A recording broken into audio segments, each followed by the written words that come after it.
To the point programme में एक बार फिर से आपका स्वागत है। आज का विषय है पंजीकृत गैर मान्यता प्राप्त राजनीतिक दलों की डीरेगुलेशन। सबसे पहले देखते हैं चर्चा में क्यों है। हाल ही में चुनाव आयोग ने 345 पंजीकृत गैर मान्यता प्राप्त राजनीतिक दल को सूची से बाहर करने की प्रक्रिया शुरू की है। बता दें कि यह 345 पंजीकृत गैर मान्यता प्राप्त राजनीतिक दल विभिन्न राज्यों और केंद्र शासित प्रदेशों से हैं। वहीं आयोग ने इन RUPPS की पहचान करने के लिए एक राष्ट्रव्यापी पहल भी शुरू की है। बता दें कि यह अभियान उन दलों को सूची से बाहर करने के लिए है जो 2019 के बाद से चुनाव नहीं लड़ रहे और जिनका कोई पता नहीं मिल पा रहा है। अब जान लेते हैं पंजीकृत गैर मान्यता प्राप्त राजनीतिक दलों के बारे में। गौरतलब है कि ये नए पंजीकृत दल हो सकते हैं या वे दल जिनकी विधानसभा या सामान्य चुनावों में वोट प्रतिशत इतना नहीं होता कि वे राज्य पार्टी बन सके, या वे दल जो कभी भी चुनाव नहीं लड़े। ऐसे दलों को उन लाभों का लाभ नहीं मिलता जो मान्यता प्राप्त दलों को मिलते हैं। राजनीतिक दल कैसे पंजीकृत होते हैं?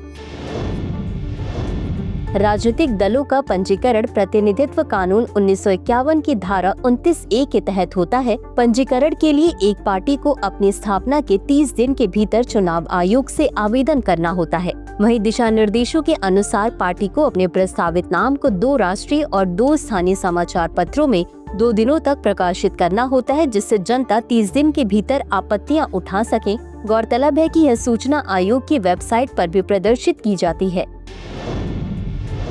राजनीतिक दलों की मान्यता के लिए शर्तें।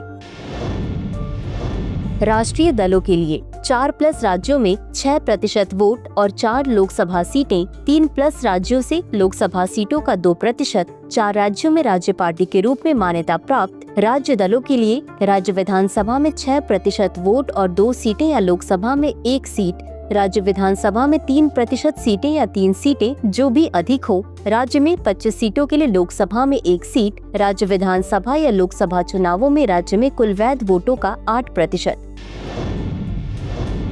इसी के साथ अंत में देख लेते हैं आज के अभ्यास प्रश्न को। निम्नलिखित में से कौन सी शर्त राज्य पार्टी के रूप में मान्यता प्राप्त करने के लिए नहीं है? A. लोकसभा चुनावों में राज्य में 6% वैध वोट प्राप्त करना। B. राज्य को आवंटित 25 सीटों के लिए लोकसभा में 1 सीट जीतना। C. राज्य विधानसभा में बहुमत प्राप्त करना। या D.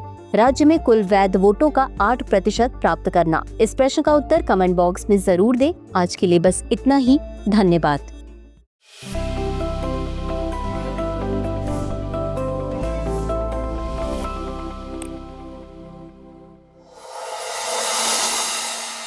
डियर व्यूअर्स, अपने एग्जाम की तैयारी को और बेहतर करने के लिए हमारे चैनल को लाइक, शेयर और सब्सक्राइब करना न भूलें।